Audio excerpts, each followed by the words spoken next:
Bizim Erzurum'da mahallede 3 tane ihtiyar gari var. Huriye, Nuriye, Dürüye. Üçünde de aynı hastalık peyda olmuş.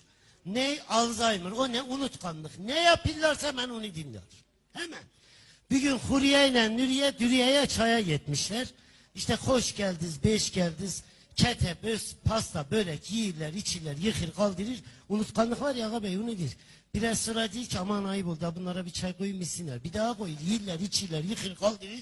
Onu dir. Kız dir ayıp oldu, bunlara bir çay koyun misinler. Akşama kadar 12 demli çay içirler. 2 kilo kete yiyirler. 2 tepsi patispanya yiyirler, 1 tepsi böreği yiyirler. Akşam olur ama şimdi herifler gelir kalkak ama kalkamıyorlar.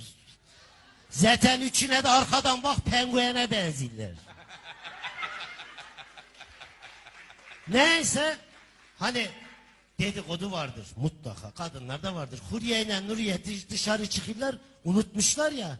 Biri değil, gördün anam Dürüye'yi, geberdi, bir bardak çay koy ya iç ah. Öbürü daha kötü. Dir Allah belan vermeye, sen Dürüye'yi ne zaman gördün?